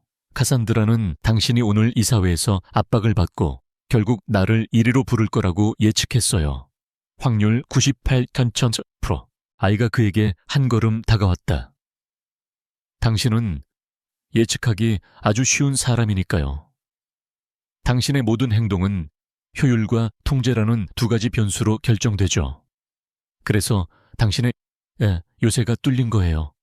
당신 자신처럼 예측 가능하게 만들었으니까.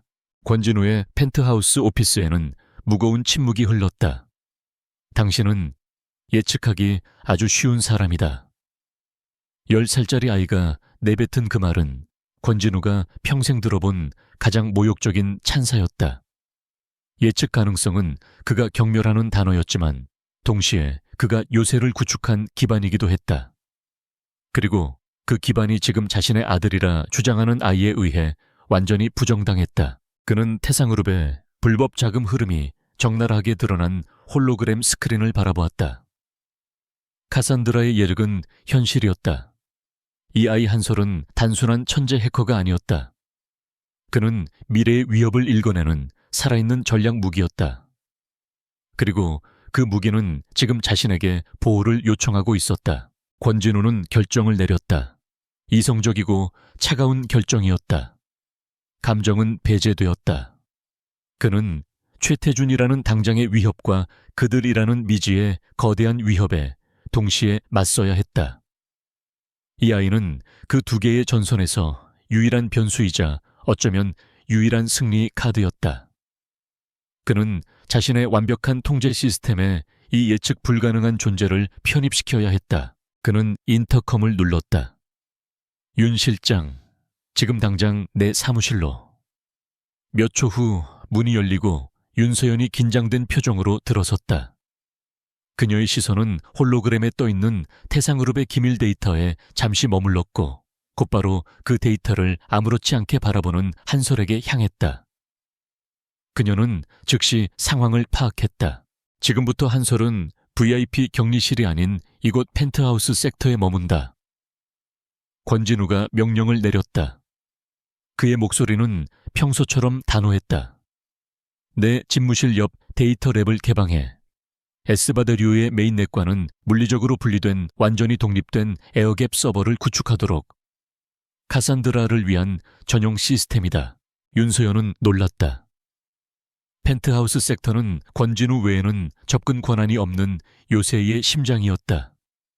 회장님, 그곳은 그리고 이 아이의 보안 등급을 알파 제로로 격상한다. 그 말에 윤서연의 눈이 커졌다. 알파제로는 권진우 자신에게만 부여된 최고 등급이었다. 사실상 제국의 모든 열쇠를 쥐어주는 것이나 다름없었다. 회장님, 그건 너무 위험합니다. 저 아이의 정체도 그는 더 이상 방문객이나 침입자가 아닐세. 권진우가 그녀의 말을 잘랐다. 그는 한설을 바라보며 적절한 단어를 찾으려 애썼다. 아들이라는 말은 차마 입 밖으로 나오지 않았다. 그는 이제 우리의 가장 중요한 전략적 자산이다. 한설은 그들의 대화에 끼어들지 않았다. 그저 자신의 태블릿을 만지작거리며 권진우의 명령이 실행되기를 기다릴 뿐이었다. 아이에게 알파제로 등급이나 펜트하우스 접근 권한은 중요하지 않았다. 그가 원하는 것은 오직 카산드라를 구동할 완벽한 하드웨어와 자신을 숨겨줄 가장 깊은 방공호였다. 데이터랩은 몇 시간 만에 전쟁 상황실로 변모했다. SW의 최고 엔지니어들이 동원되어 한설의 요구대로 시스템을 구축했다. 아이는 창문 하나 없는 서버실의 냉기 속에서 비로소 편안함을 느끼는 듯했다. 그는 엔지니어들에게 양자연산이 가능한 프로세서와 특정 초저온 냉각 시스템을 요구했다. 윤서연은 이 모든 광경을 불안하게 지켜보았다. 10살짜리 아이가 수십 년 경력의 S 최고 기술자들을 지휘하고 있었다. 그녀는 권진우에게 다가가 조용히 말했다. 회장님, 모든 것을 저 아이에게 맡기시는 겁니까? 만약 저 아이가 그들과 한패이거나 혹은 최태준보다 더 큰 야심을 가지고 있다면 권진우는 폭락하는 자사 주가 그래프를 바라보고 있었다. 그럴지도 모르지. 하지만 지금 우리에게 선택권이 있나? 최태준은 우리의 동맥을 끊으려 하고 있고 그들은 우리의 심장을 노리고 있다. 이 아이는 그 두 위협을 동시에 막아낼 유일한 방패이자 창이다. 그가 윤서연을 돌아보았다. 이것은 신뢰의 문제가 아니야, 윤 실장. 필요성의 문제다. 아이는 그들을 피할 가장 안전한 요새가 필요하고 나는 최태준의 공격을 막아내고 카산드라라는 무기가 필요하다. 이것은 불쾌하지만 완벽한 공생 관계야. 본격적인 방역 준비가 시작되었다. 권진우 한설, 그리고 윤서연. 제국의 황제와 정체불명의 천재 아들, 그리고 가장 충성스러운 기사. 이 기묘한 세 사람은 데이터랩의 거대한 스크린 앞에 섰다. 스크린은 태상그룹의 공격으로 인한 실시간 피해 상황을 보여주고 있었다. 최태준은 단순한 공매도가 아니야. 권진우가 분석을 시작했다. 언론과 SNS를 이용한 심리전까지 병행하고 있어. SW 보안불신이라는 프레임을 만들어 투자자들의 공포심리를 자극하고 있다. 자금줄을 끊는 동시에 이 사회를 흔들어 나를 끌어내리려는 속셈이다. 그의 심리전은 효과가 있어요. 한설이 키보드를 두드리며 말했다. 하지만 그의 자금 흐름은 아니에요. 새로운 창이 열렸다. 복잡한 네트워크 다이어그램이 나타났다. 이게 최태준이 동원한 불법 자금의 전체 흐름도예요. 카산드라가 예측한 그의 다음 움직임이죠. 아이는 스크린의 한 지점을 가리켰다. 그는 48시간 안에 2차 대규모 공매도를 준비하고 있어요.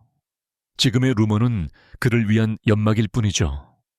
2차 공격으로 주가를 임계점 이하로 떨어뜨려 SW가 해외에서 빌린 막대한 규모의 신디케이트론에 대한 마진콜 추가 증거금 요구를 발동시키려는 거예요. 권진우는 등골이 서늘해졌다. 마진콜. 그것은 그가 가장 우려하던 시나리오였다. 그것이 터지면 SW는 당이 유동성 위기에 빠져 흑자 도산을 할 수도 있었다. 최태준은 정확히 그의 목줄을 노리고 있었다. 막을 수 있나? 막는 건 하수예요. 한설이 고개를 저었다. 그것도 예측 가능한 방식이죠. 당신이라면 방어 자금을 투입해 주가를 방어하겠죠. 하지만 그건 밑 빠진 독에 물 붓기예요. 최태준은 당신의 자금력을 소진시킬 때까지 공격할 거예요. 아이는 권진우를 돌아보았다. 그 작은 눈에 아버지와 닮은 냉혹한 빛이 감돌았다. 함정을 파야 해요. 그가 2차 공격을 위해 자금을 집결시키는 바로 그 순간을 노리는 거예요. 카산드라는 그가 사용할 정확한 계좌와 이동 경로를 예측할 수 있어요. 확률 99.2%. 어떻게 하지? 권진우가 물었다. 그는 이미 이 아이를 10살짜리로 대하지 않았다. 그는 최고의 전략가에게 조언을 구하고 있었다. 최태준은 자신의 불법 자금이 절대 추적 불가능하다고 믿고 있어요. 그 오만함을 이용하는 거예요. 우리가 그 정보를 직접 이용하는 게 아니에요. 한설의 손가락이 다시 춤을 추기 시작했다. 이 정보 패키지를 국제금융범죄위원회 IFC와 미국 재무부 해외자산통제실 OFAC에 익명으로 제보하는 거예요. 최태준이 자금을 이동시키는 바로 그 순간에 윤서연은 숨을 삼켰다. 그것은 최태준의 자금줄을 끊는 것을 넘어 그의 제국 자체를 뿌리째 흔들 수 있는 치명적인 공격이었다. 하지만 그 정보가 우리에게서 나갔다는 것을 최태준이 알게 되면 모래울 거예요. 한설이 단언했다. 카산드라의 예측 데이터를 단순한 금융기록처럼 위장할 거예요. 마치 내부 고발자가 흘린 것처럼. 최태준은 자신이 가장 신임했던 부하의 배신을 의심하게 되겠죠. 그는 내부의 적을 찾느라 정신이 팔릴 거고 그의 자금은 전 세계 사법망에 의해 동결될 거예요. 권진우는 침묵했다. 이것은 그가 구사하던 방식과는 완전히 달랐다. 그는 거대한 성벽을 쌓고 정면으로 적을 압도하는 방식에 익숙했다. 하지만 한설의 전략은 적의 힘을 역이용하고 보이지 않는 칼로 적의 내부를 교란시키는 방식이었다. 더 교묘하고 더 잔인하며 더 효율적이었다. 조다. 권진우가 결단을 내렸다. 그렇게 진행하지. 윤 실장, 스위스에 있는 우리 쪽 비공식 채널을 준비하게. 제보에 필요한 모든 기술적 지원은 한설이 맡는다. 불편한 동맹은 그렇게 체결되었다. 그들은 밤낮 없이 데이터랩에서 시간을 보냈다. 권진우는 제국의 존망을 한설은 자신의 목숨을 걸고 반격을 준비했다. 그 과정에서 권진우는 자신이 아들이라고 부르지 않는 이 아이에 대해 조금씩 알아가기 시작했다. 한설은 식사를 잊었고 잠도 자지 않았다. 오직 모니터의 빛과 서버의 소음 속에서만 살아있는 듯했다. 권진우는 그런 아이의 모습에서 자신의 과거를 보았다. 성공을 위해 모든 것을 희생했던 젊은 날의 자신을. 하지만 한설은 그보다 더 순수했다. 아이는 돈이나 권력이 아닌 오직 데이터의 논리와 생존 본능만으로 움직였다. 윤서연이 간단한 샌드위치와 우유를 가져왔다. 한설은 거들떠보지도 않았다. 권진우는 자신의 에스프레소 잔을 내려놓고 무뚝뚝하게 말했다. 먹어라. 뇌가 작동하려면 에너지가 필요해. 비효율적이다.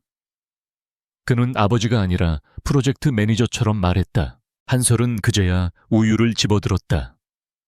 당신도 자야 해요. 아이가 모니터에서 눈을 떼지 않은 채 말했다. 지난 열취임 동안 당신의 음성 패턴을 분석했어요.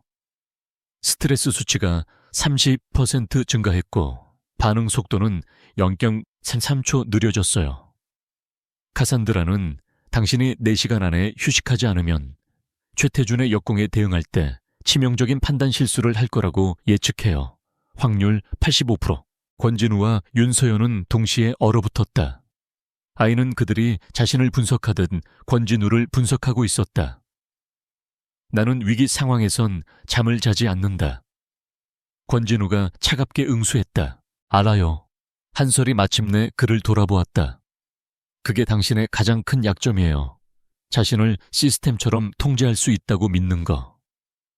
하지만 당신은 인간이에요. 예측 가능한 변수죠. 아이는 다시 모니터로 고개를 돌렸다. 최태준을 이기고 싶으면 1시간이라도 자요. 그게 지금 당신이 할 수 있는 가장 효율적인 일이니까. 권진우는 대꾸하지 않았다. 그는 사무실로 돌아가지 않고 데이터랩 한쪽에 있는 간이 침대에 몸을 뉘었다. 그는 수십 년 만에 처음으로 자신의 통제권 일부를 타인에게, 그것도 자신의 아들일지도 모르는 10살짜리 아이에게 넘겨주었다. 그것은 굴복이 아니었다. 생존을 위한 가장 이성적인 선택이었다. 불신으로 가득 찼던 동맹에 효율성이라는 이름의 기묘한 신뢰가 싹트고 있었다. 데이터랩의 공기는 얼음장처럼 차가웠지만 권진우와 한솔의 집중력은 그 냉기를 무색하게 할 만큼 뜨거웠다. 그들은 48시간으로 예정된 최태준의 2차 공격, 그의 불법 자금이 집결하는 순간을 기다리고 있었다. 카산드라의 예측 알고리즘이 실시간으로 태상그룹의 네트워크를 스캔하며 그들의 움직임을 추적했다. 권진우는 이 기묘한 공생관계에 점차 적응하고 있었다. 그는 더 이상 한솔을 침입자나 골칫거리로 보지 않았다. 아이는 그의 가장 강력한 무기였고 그는 그 무기를 다루는 유일한 지휘관이었다. 그들의 목표는 하나였다. 최태준이라는 하이에나와 그 뒤에 숨은 그들이라는 늑대 무리를 동시에 격퇴하는 것, 그때였다. 펜트하우스 오피스에 비상 채널이 울렸다. 권진우의 개인 단말기였다. 발신자는 윤서연 실장이었다. 그녀의 목소리는 평소의 침착함을 완전히 잃고 거의 비명에 가깝게 떨리고 있었다. 회장님, 지금 당장 모든 뉴스 채널을 보셔야 합니다. 권진우가 의아해하며 데이터랩의 중앙 스크린을 공중파 채널로 돌렸다. 한솔도 키보드에서 손을 떼고 화면을 바라보았다. 속보. KBC 단독이라는 붉은색 자막이 화면을 뒤덮고 있었다.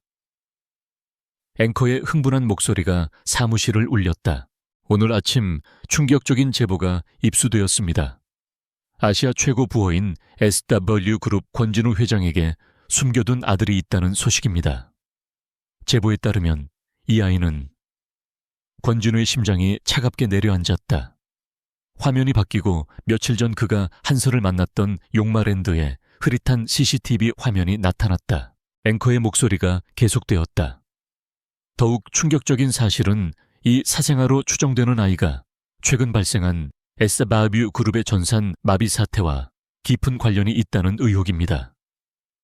일각에서는 권 회장이 이 아이의 존재를 은폐하는 과정에서 심각한 보안 공백이 발생한 것이 아니냐는. 최태준, 권진우는 이를 갈았다. 이것은 48시간짜리 금융 공격이 아니었다. 카산드라가 예측하지 못한 변수.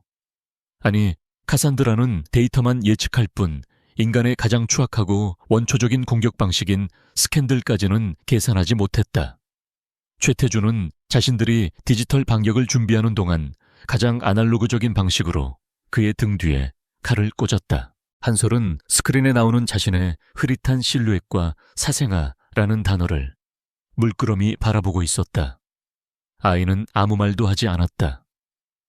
그 무표정한 얼굴 뒤에 어떤 감정이 소용돌이치는지 권진우는 알 수 없었다. 아니, 알고 싶지 않았다. 그는 즉시 RS에게 명령했다. 모든 미디어 차단해. 하지만 이미 늦었다. KBC의 단독 보도는 시작에 불과했다. 삽시간에 모든 인터넷 포털과 SNS가 이 충격적인 뉴스로 마비되었다. 권진우 사생아, SW 그룹 오너리스크, 10살 해커 아들이라는 검색어가 실시간 순위를 장악했다.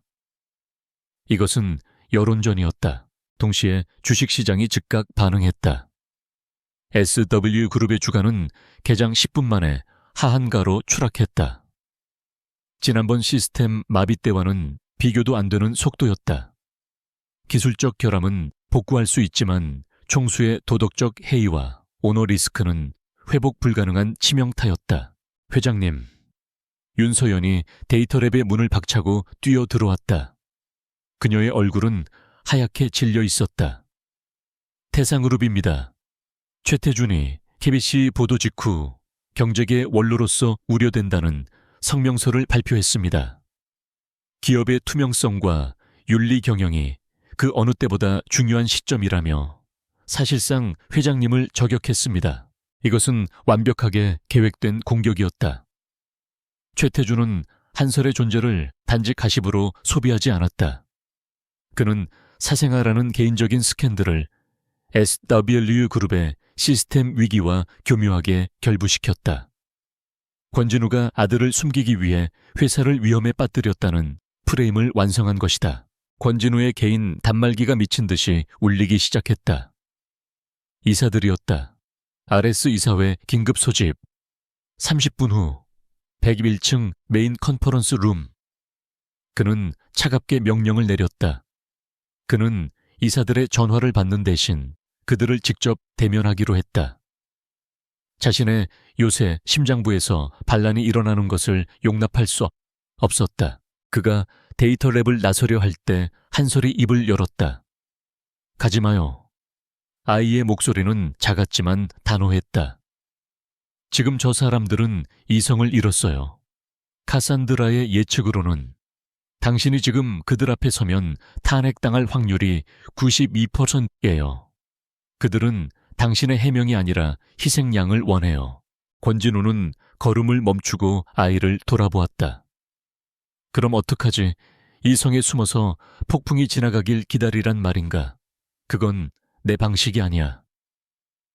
그의 목소리에는 차가운 분노가 서려 있었다. 그는 자신의 사적인 과오가 평생을 바친 제국을 무너뜨리는 것을 좌시할 수 없었다. 그들은 당신의 방식이야 뇌검의 방익이 아니라 밤을련 뻔해요. 하지만 당신은 지금 답을 줄 수 없잖아요. 한솔이 스크린을 가리켰다. 저기서 말하는 10살 해커 아들이 바로 나라고. 그리고 내가 당신 회사를 구하기 위해 여기 와 있다고. 그렇게 말할 수 있어요. 권진우는 입을 다물었다. 아이의 말은 전곡을 찔렀다. 진실은 너무나 비현실적이어서 거짓말보다 더 설득력이 없었다. 그는 자신의 가장 강력한 무기를 대중과 이사회 앞에 공개할 수 없었다. 한솔의 존재는 그들로부터도 숨겨야 할 1급 기밀이었다. 나는 그들에게 답을 주러 가는 게 아니야. 명령을 하러 가는 거다. 권진우는 망설임을 떨쳐냈다. 그들은 내가 무너지면 자신들도 끝이라는 걸 알아야 해. 윤 실장 110층의 경호팀 전원 대기시켜. 이사들 외에는 그 누구도 101층에 접근하지 못하게 해. 애턴 1층 메인 컨퍼런스 룸. 거대한 타원형 테이블 주위로 SW 그룹의 이사들이 무거운 표정으로 앉아 있었다. 그들은 한때 권진우를 신처럼 떠받들던 자들이었다. 하지만 지금 그들의 눈에는 경외 대신 의심과 공포, 그리고 노골적인 비난이 서려 있었다. 권진우가 회의실 문을 열고 들어섰다. 모든 시선이 그에게 쏠렸다. 그는 평소와 다름없이 완벽한 슈트 차림에 흐트러짐 없는 표정이었다. 하지만 그가 테이블 상석에 앉기도 전에 가장 연장자인 박 이사가 입을 열었다. 회장님, 이게 다 무슨 일입니까? 뉴스 보셨습니까? 그의 목소리는 격앙되어 있었다. 회장님의 사생활 때문에 그룹 전체가 나락으로 떨어지고 있습니다. 주가가 하한가입니다. 지금 당장 해명하셔야 합니다. 그 아이, 정말 회장님 아들입니까? 권진우는 모두를 천천히 둘러보았다. 그 뉴스는 태상그룹 최태준이 조작한 여론전입니다. 그는 우리의 시스템 위기를 과장하고 내 개인사를 엮어 그룹을 통째로 삼키려 하고 있습니다. 우리가 지금 집중해야 할 것은 스캔들이 아니라 적의 공격을 막아내는 것입니다. 말 돌리지 마십시오. 권 회장 재무담당 이사가 소리쳤다. 그래서 그 아이가 정말 회장님 아들이냐는 말입니다. 그리고 그 아이가 정말 SW 타워 내부에 있습니까? 회장님이 사적인 문제로 회사 자산과 보안 시스템을 유용한 것이 아닙니까? 공격이 쏟아졌다. 그들은 최태준의 공격을 방어하는 것에는 관심이 없었다. 그들은 오직 자신들의 안위와 추락한 주계만 관심이 있었다. 권진우는 이 순간 자신이 수십 년간 신뢰했던 이들이 얼마나 나약하고 이기적인 존재인지 깨달았다. 내 개인사는 이 사회에서 논할 문제가 아닙니다. 권진우가 차갑게 선을 그었다. 하지만 그 아이는 내 보호하에 있는 것이 맞습니다. 그 말이 떨어지자마자 회의실은 폭발했다. 인정하신 겁니까? 맙소사 사실이었어. 어떻게 회사에 그런 위험 요소를 끌어들일 수 있습니까? 박 이사가 자리에서 일어났다. 그의 얼굴은 분노로 붉게 상기되어 있었다. 권진우 회장, 당신은 SW 그룹 그 자체가 아니오. 당신의 독단과 오만이 이 모든 사태를 불렀소. 우리는 더 이상 당신의 리더십을 신뢰할 수 없소. 그가 테이블을 내리쳤다. 이 사태에 책임을 지고 회장직에서 즉시 사퇴하시오. 그것만이 주주들과 시장의 신뢰를 회복할 수 있는 유일한 길이오. 그렇지 않으면 우리는 긴급 주주총회를 소집해 당신의 해임안을 상정할 수밖에 없소. 사퇴라는 단어가 회의실을 얼어붙게 만들었다. 그것은 최태준이 원했던 바로 그 시나리오였다. 권진우가 없는 SW그룹은 껍데기에 불과했다. 최태준은 그 껍데기를 헐값에 집어삼킬 것이다. 권진우는 자신을 향한 수십 개의 비난 어린 눈동자를 마주했다. 그는 평생 이런 굴욕과 무력감을 느껴본 적이 없었다. 그의 요새는 외부가 아닌 내부에서부터 무너지고 있었다. 그는 자신의 과거에 발목이 잡혔고 자신의 제국에서 쫓겨날 위기에 처했다. 그는 아무 대답도 하지 않았다. 그저 그들을 차가운 시선으로 응시했다. 지금 어떤 말을 해도 변명으로밖에 들리지 않을 것이다. 그는 자리에서 일어나 회의실을 나갔다. 문이 닫히기 직전 그의 낮은 목소리가 회의실에 울렸다.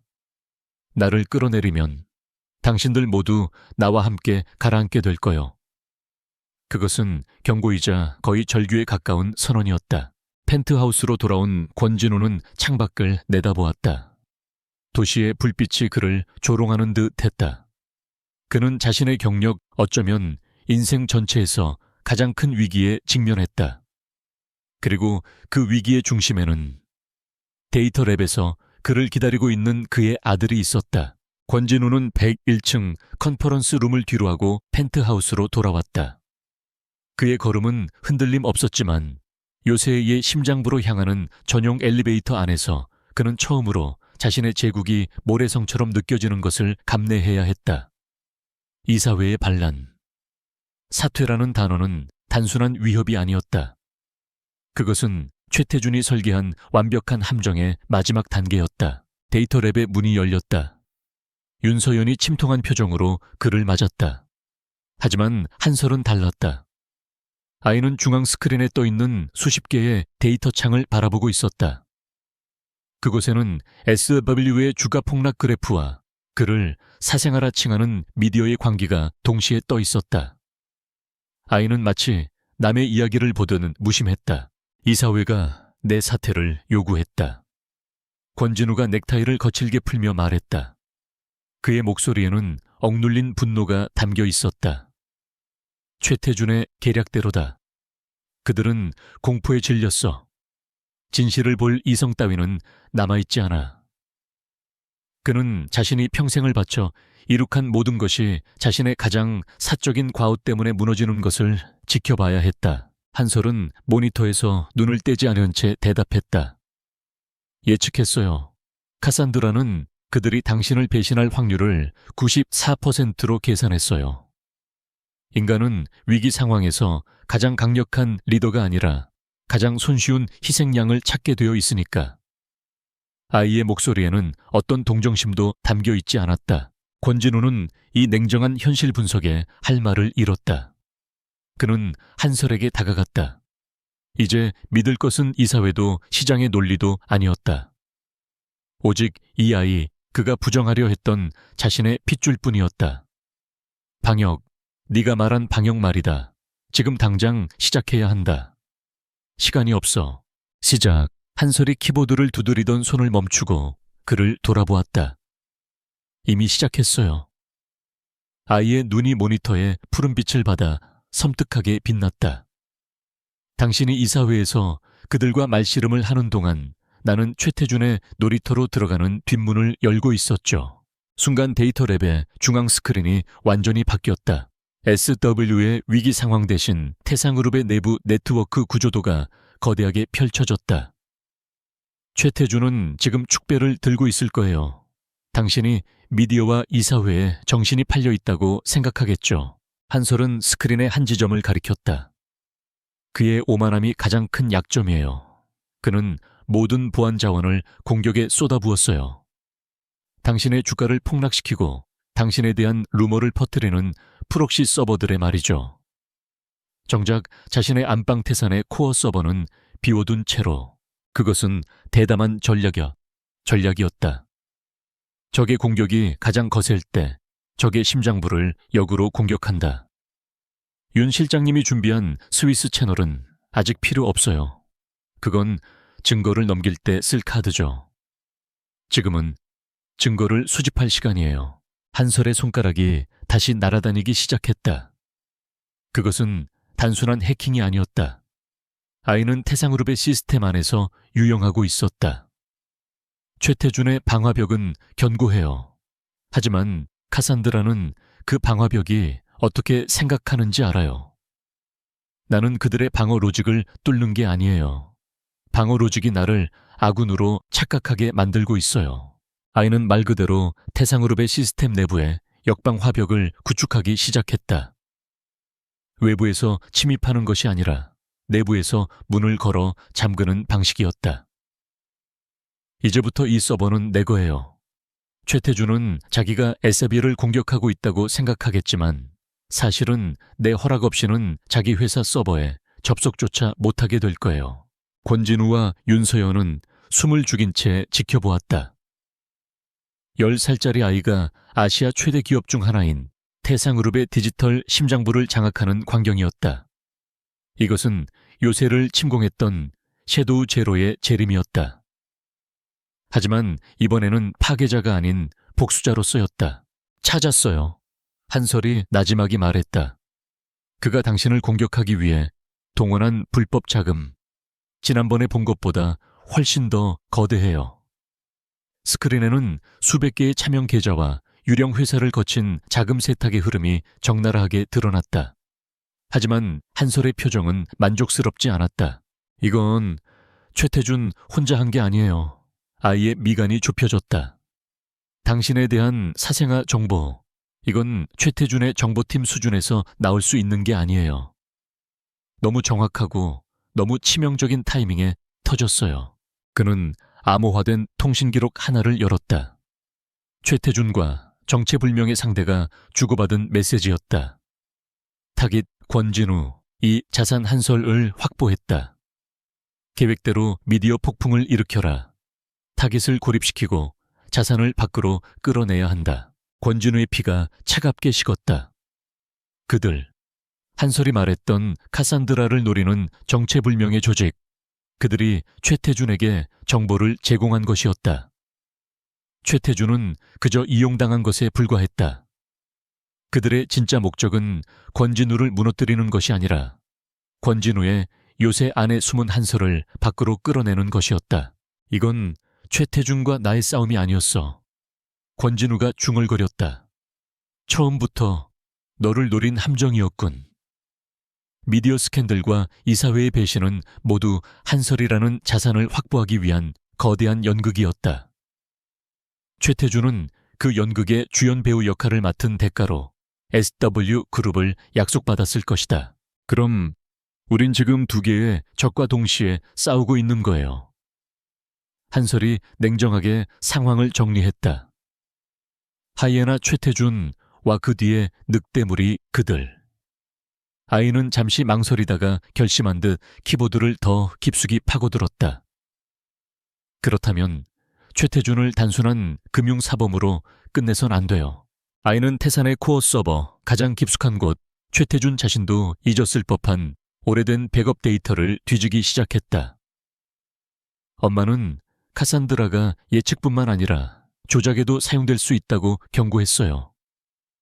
만약 그들이 그런 프로그램을 만들고 있다면 최태준 같은 탐욕스러운 자본가를 실험 대상으로 썼을 가능성이 높아요. 카산드라의 예측 알고리즘이 고속으로 작동했다.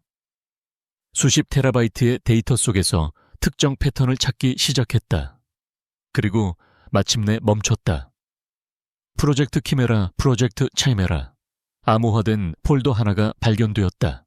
키메라, 권진우가 그 이름을 되뇌었다. 신화 속의 괴물. 이게 뭐지? 열어봐야 알겠죠. 한솔의 손가락이 움직였다. 양자 암호화 수준의 복잡한 락이었지만 카산드라의 로직 앞에서는 무의미했다. 폴더가 열렸다. 안에 들어있는 것은 권진우의 상상을 초월하는 것이었다. 그것은 단순한 불법 자금 장부가 아니었다. 지난 5년간 한국 증권 시장을 뒤흔들었던 몇 차례의 미스터리한 주가 폭락 사태, 몇몇 유력 정치인들의 갑작스러운 스캔들, 심지어 주요국의 환율 변동 데이터까지. 이건 시장 조작이에요. 한솔의 목소리가 경악으로 떨렸다. 아니, 그 이상이에요. 이건 카산드라의 열화판이에요. 미래를 예측하는 게 아니라 데이터를 조작해서 원하는 미래를 만드는 프로그램이에요. 그들은 태상그룹의 자본을 이용해 이 키메라 프로젝트를 실험하고 있었어요. 화면에는 최태준이 이 프로젝트의 자금 지원을 승인한 전자 서명이 선명하게 찍혀 있었다. 그는 자신이 무슨 짓을 하는지도 모른 채 혹은 알면서도 기꺼이 그들의 하수인이 되어 시장과 여론을 조작하는 괴물을 키우고 있었다. 권진우는 온몸에 소름이 돋는 것을 느꼈다. 최태준의 죄는 단순한 공매도나 명예훼손이 아니었다. 그는 국가 경제의 근간을 뒤흔드는 거대한 범죄, 디지털 테러리즘의 공범이었다. 이것만 있으면 최태준은 재기불능이다. 다운로드 시작해요. 한솔이 명령했다. 데이터의 양은 방대했다. 수백 기가바이트에 달하는 키메라의 모든 기록이 에셋타워의 독립 서버로 전송되기 시작했다. 50%, 60%, 그때였다. 태산의 시스템이 비명을 지르기 시작했다. 붉은 경고창이 한솔의 모니터를 뒤덮었다. 외부 침입 감지, 코어 데이터, 불법 전송 중, 방어 시스템 가동, 젠장. 한솔이 낮게 욕설을 내뱉었다. 최태준의 보안팀이 아니에요. 이건 그들의 방어 에이전트예요. 그들이 키메라를 보호하기 위해 심어둔 인공지능이야. 권진우의 심장이 멎는 듯. 됐다. 막을 수 있나? 시간이 없어요. 다운로드를 계속하면 역추적당해요.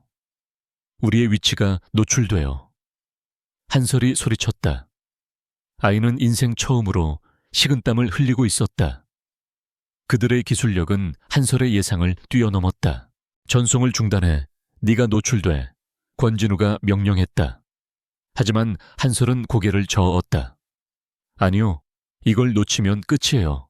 아이는 다운로드를 계속하는 동시에 미친 듯이 키보드를 두드려 역추적을 방해할 가짜 프록시 서버 수천 개를 동시에 생성해냈다. 데이터랩은 디지털 전쟁터가 되었다. 한솔은 카산드라의 예측 능력으로 그들의 AI가 다음 경로를 차단하기 전에 한 발 앞서 움직였고, 그들의 AI는 막강한 연산 능력으로 한솔의 방어벽을 부수려 했다. 80%, 90%, 심초, 5초. 전송 완료. 한솔은 데이터 전송이 완료되자마자 모든 연결을 물리적으로 끊어버렸다. 케이블을 뽑아버린 것이다. 데이터랩은 순식간에 정적이 감돌았다. 한솔은 의자에 쓰러지듯 기댔다. 아이는 가쁘게 숨을 몰아쉬고 있었다. 권진우는 서버에 안전하게 저장된 키메라 프로젝트의 데이터를 확인했다. 완벽한 증거였다. 그는 지쳐 보이는 한솔을 바라보았다. 이 아이가 방금 자신의 제국을, 아니 그 이상을 구해낸 것이었다. 그는 처음으로 아이의 어깨에 손을 올리려다 망설였다. 잘했다. 그가 겨우 내뱉은 말이었다. 이제 방역의 시간이다. 윤 실장 이사회 긴급 소집 따위는 취소해. 내일 오전 10시 긴급 주주총회를 소집한다고 공시하게. 그리고 KBC를 포함한 모든 방송국에 연락해. SW그룹 회장 권진우가 모든 진실을 밝히는 기자회견을 열겠다고. 윤소연은 눈이 커졌다. 회장님 증거는 확보했지만 여론은 최악입니다. 지금은. 최태준은 내가 사생아 스캔들에 휘말려 무너질 거라 생각하겠지. 하지만 그는 몰라. 내가 그의 숨통을 끊어버릴 괴물의 데이터를 손에 넣었다는 걸. 권진우의 눈이 차갑게 빛났다. 그가 내게 미디어 폭풍을 선물했으니 나도 그에게 합당한 답례를 해야지. SW타워 1층 그랜드 오디토리움은 아수라장이었다. 임시 주주총회와 긴급 기자회견이 동시에 소집된 이례적인 상황. 수백 명의 기자들과 애널리스트 그리고 성난 주주들이 좌석을 가득 메웠다. 어제 터진 사생아 스캔들과 하한가로 추락한 주가로 인해 이곳의 공기는 권진우에 대한 적의와 불신으로 질식할 지경이었다. 맨 앞줄에는 어제 권진우에게 사퇴를 요구했던 이사들이 굳은 표정으로 앉아 있었다. 그리고 그들 사이에 태상그룹의 최태준 회장이 업계 원로이자 주요 주주의 자격으로 당당하게 자리하고 있었다. 그의 얼굴에는 감출 수 없는 승리자의 여유와 권진우의 몰락을 직접 목격하러 온 자의 잔인한 기대감이 서려 있었다. 모든 카메라가 입구에 고정된 순간 권진우가 모습을 드러냈다. 그는 혼자가 아니었다. 그의 곁에는 그림자처럼 윤서연 실장이 따르고 있었다. 평소에 완벽한 슈트 차림이었지만 그의 주변에는 어떤 경호 인력도 보이지 않았다. 그것은 마치 성난 사자 무리 속으로 제 발로 걸어 들어가는 듯한 모습이었다. 권진우가 연단에 오르자 수천 개의 플래시가 동시에 터졌다. 고함과 질문이 폭포처럼 쏟아졌다. 회장님, 사생아 의혹 사실입니까? 주가 폭락 사태에 책임지고 사퇴하십시오. 에셋바디오의 보안은 정말 10살 아이에게 뚫린 겁니까? 권진우는 마이크 앞에 섰다. 그는 눈을 감지 않았다. 그 모든 분노와 경멸의 시선을 하나하나 마주했다. 그리고 그가 입을 여는 순간 놀랍게도 장내의 모든 소음이 멎었다. 그의 존재감은 여전히 장내를 압도하고 있었다. 어제 제 개인사에 대한 보도가 있었습니다. 그의 목소리는 차갑고 건조했지만 마이크를 통해 오디토리움 전체에 명확하게 울려 퍼졌다. 맞습니다. 그 한마디에 장내가 술렁였다. 최태준의 입가에 옅은 미소가 번졌다. 그가 스스로 무덤을 파는구나. 보도된 아이는 제 보호에 있습니다. 그 사실을 이용해 SW 그룹을 공격한 세력이 있습니다. 어제의 주가 폭락과 언론 보도는 모두 그들의 치밀한 공작입니다. 박 이사가 참지 못하고 자리에서 일어났다. 권 회장, 지금 변명을 하러 이 자리에 선 겁니까? 당신의 도덕적 해이가 모든 문제의 원인입니다. 당장 사퇴하고. 권진우는 손을 들어 그의 말을 막았다. 사퇴. 이사회의 요구를 잘 들었습니다. 하지만 여러분은 지금 하이에나의 이빨에 목덜미를 물린 채 발톱에 긁힌 상처만 탓하고 있습니다. 그는 시선을 돌려 정확히 최태준을 응시했다. 최태준 회장님, 어제 기업 윤리에 대해 훌륭한 성명을 발표하셨더군요. 오늘 이 자리는 바로 그 기업 윤리가 무엇인지 보여드리기 위해 마련된 자리입니다. 최태준은 기분 나쁜 낌새를 느꼈지만 여전히 여유를 잃지 않았다. 저놈이 궁지에 몰려 발악하는군. 권진우가 윤서연에게 고개를 끄덕였다. 그리고 그는 연단 중앙의 메인 스크린을 향해 말했다. RS, 프로젝트 제로를 가동한다. 그것은 신호였다. 펜트하우스 데이터 랩. 한설은 헤드셋을 낀 채 이 모든 상황을 실시간으로 지켜보고 있었다. 알았어요, 아빠. 아이가 나지막이 중얼거리고 엔터 키를 눌렀다. 순간 오디토리움의 모든 것이 변했다. 권진우의 얼굴을 비추던 거대한 메인 스크린이 암전되었다. 기자들의 노트북 화면이 일제히 검게 변했다. 장내에 있던 모든 사람의 스마트폰이 동시에 진동하더니 검은 바탕에 하얀 글씨 샤도우 제로라는 로고를 띄웠다. 장내가 패닉에 휩싸였다. 또 해킹이다. SW 타워가 또 뚫렸어. 최태준은 이 상황을 이해할 수 없었다. 분명 권진우가 명령했는데 왜 섀도우 제로가 나타나는 거지? 그때 스크린이 다시 켜졌다. 하지만 그곳에는 SW 로고가 아닌 태상그룹의 내부 서버 구조도가 나타났다. 그리고 섀도우 제로의 변조된 목소리가 오디토리움의 스피커를 통해 울려 퍼졌다. 여러분은 지금 SW의 위기가 아니라 대한민국 경제의 암을 목격하고 있습니다. 저건 최태준의 정보팀장이 경악했다. 그것은 태상그룹의 1급 기밀 서버였다. 최태준 회장, 당신의 방화벽은 너무 허술하더군요. 스크린에는 수백 개의 해외 유령 계좌 내역이 폭포수처럼 쏟아지기 시작했다. 권진우를 공격하기 위해 동원된 불법 비자금의 흐름이었다. 최태준의 얼굴이 하얗게 질리기 시작했다. 이건 조작이야. 거짓말 저놈이 권진우가 조작한 거라고. 그가 고함을 질렀지만 그의 목소리는 섀도우 제로의 다음 폭로에 묻혀버렸다. 조작이라고 그렇다면 이것도 조작인가? 스크린이 바뀌었다. 프로젝트 키메라, 프로젝트 체이메라라는 폴더가 열렸다. 그리고 그 안의 내용물이 공개되기 시작했다.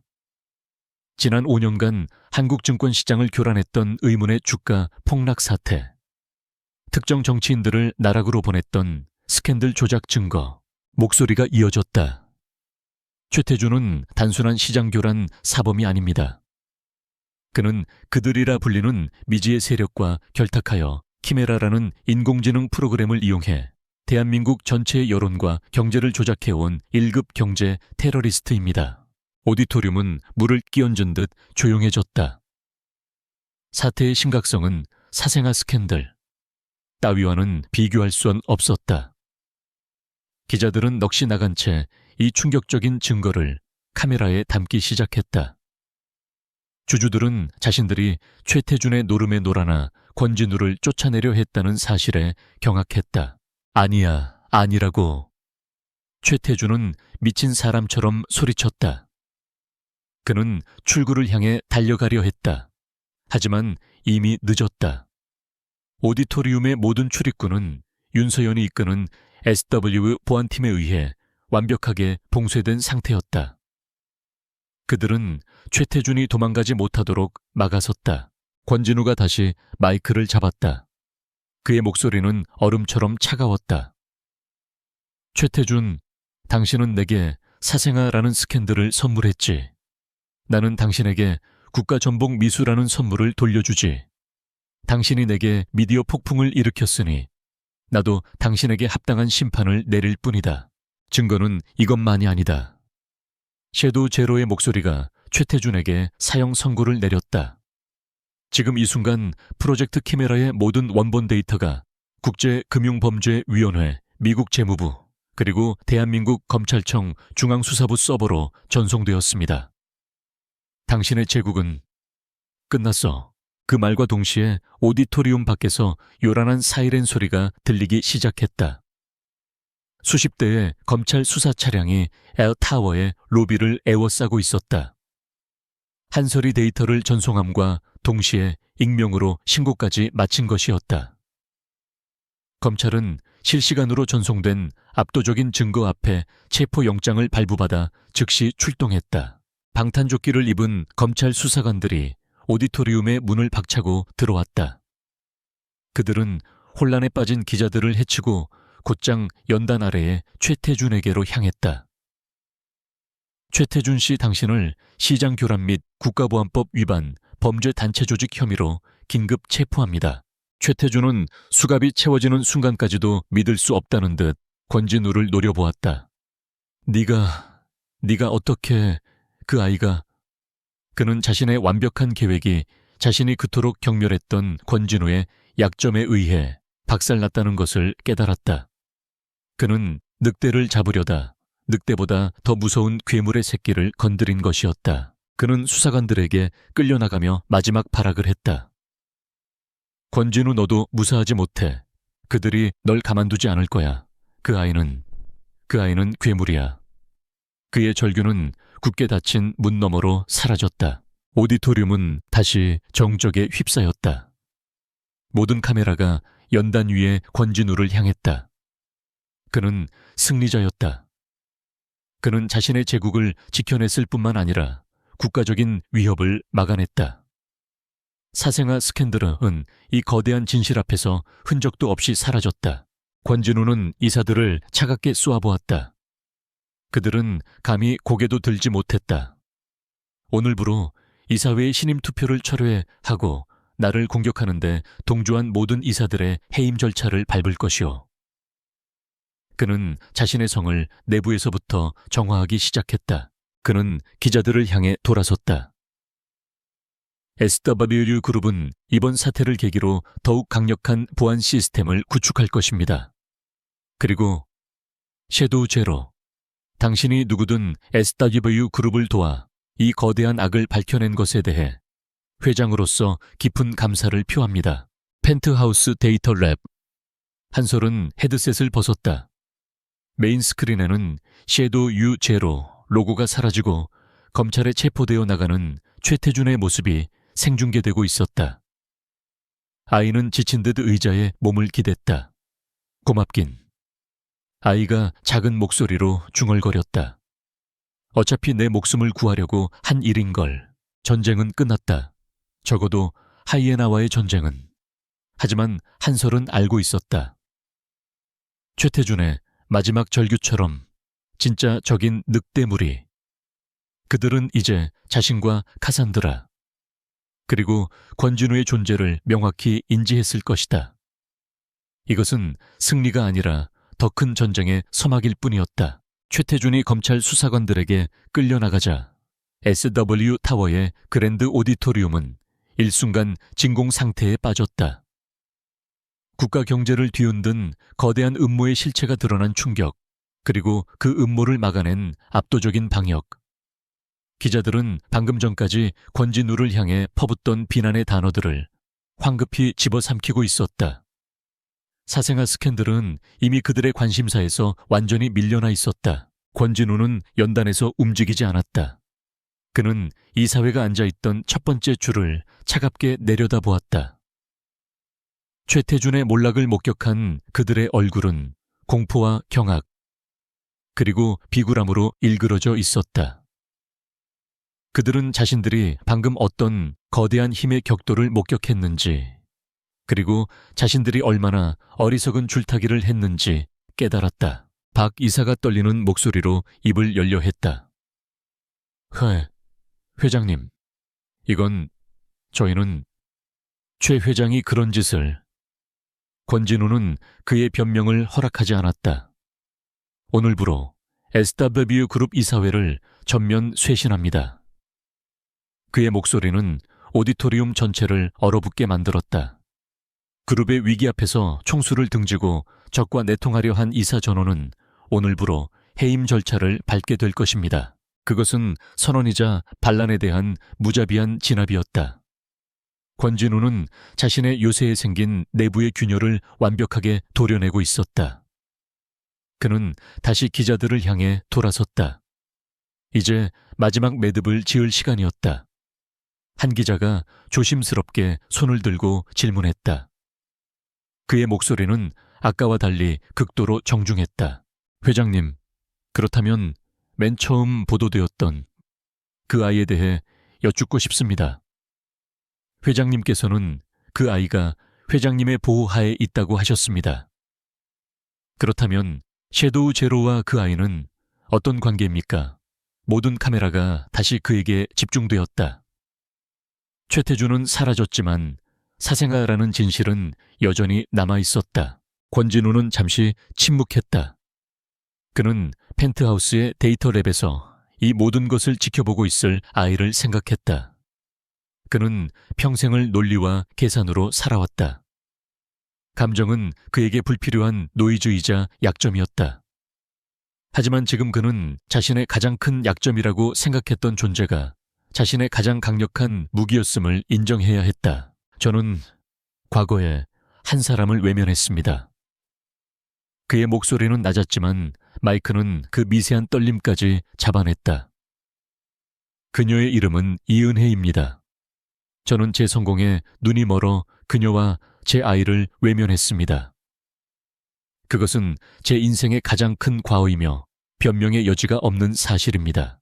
장래가 술렁이었다. 아시아 최고 부자의 입에서 나온 과오라는 단어. 이것은 그 어떤 경제 뉴스보다 더 충격적인 고백이었다. 그 아이의 이름은 한설입니다. 권진우는 그 이름을 또렷하게 발음했다. 그리고 한설은 제 아들입니다. 그는 스캔들을 부정하는 대신 정면으로 받아들였다. 하지만 언론이 보도한 내용은 핵심적인 사실이 틀렸습니다. 한설이는 저를 공격하기 위해 나타난 것이 아닙니다. 아이는 평범한 아이가 아닙니다. 아이는 어머니의 유산인 위험한 기술, 카산드라를 노리는 정체불명의 세력, 즉 오늘 여러분이 목격한 키메라 프로젝트의 배후 세력에게 쫓기고 있었습니다. 권진우는 숨을 골랐다. 제 아들은 저를 파멸시키기 위해서가 아니라 세상에서 가장 안전한 곳 아버지인 저의 요새로 피신하기 위해 저를 찾아왔습니다. 그리고 그 과정에서 자신을 쫓는 자들과 최태준의 거대한 음모를 발견하게 된 것입니다. 그럼 섀도우 제로는? 기자가 물었다. 권진우는 단호하게 고개를 저었다. 섀도우 제로는 키메라의 위협을 감지한 익명의 조력자입니다. 우리는 그가 누구인지 모릅니다. 하지만 키메라의 실체를 분석하고 최태준의 불법 자금 흐름을 역추적하고 오늘 이 방역의 핵심 데이터를 제공한 장본인은 바로 제 아들 한설입니다. 그것은 절묘한 진실과 거짓의 조합이었다. 그는 한설이 섀도우 제로라는 사실을 숨겼다. 10살짜리 아들을 국제적인 해커로 공표할 수는 없었다. 대신 그는 아들의 공로를 천재적인 분석가이자 SW를 구한 영웅으로 완벽하게 포장했다. 제 아들은 저의 가장 큰 약점이 아니라 SW 그룹을 구한 영웅입니다. 한설이는 저의 과거의 실수가 아닌 SW 그룹의 미래입니다. 오늘 이 자리를 빌려 저는 공식적으로 한설이를 제 아들로 인정하며 SW 그룹의 정당한 후계자임을 선포합니다. 이것은 그 누구도 예상하지 못한 결말이었다. 권진우는 스캔들을 인정하는 것을 넘어 그 스캔들의 중심인 아들을 자신의 제국 그 후계자로 공표했다. 그는 자신의 가장 큰 약점을 가장 강력한 방패이자 유산으로 탈바꿈시켰다. 오너 리스크는 완벽한 후계자 승계 선언으로 뒤바뀌었다. 펜트하우스 데이터 랩. 한설은 거대한 스크린을 통해 아버지의 선언을 지켜보고 있었다. SW 그룹의 미래, 정당한 후계자. 아이는 자신의 귀를 의심했다. 그는 단지 생존을 위해 그들로부터 자신을 지켜줄 가장 강력한 방패막이를 찾아온 것뿐이었다. 그는 거래를 하러 왔지 가족을 찾으러 온 것이 아니었다. 카산드라는 이 감정을 예측하지 못했다. 아버지라는 존재가 자신을 공개적으로 인정하고 영웅이라 칭하고 미래라고 선언할 확률. 그것은 0.01% 미만의 측정 불가능한 변수였다. 아이는 태어나서 처음으로 자신의 가슴 속에서 뜨거운 무언가가 차오르는 것을 느꼈다. 그것은 논리 회로를 태워버릴 듯한 이질적인 감정이었다.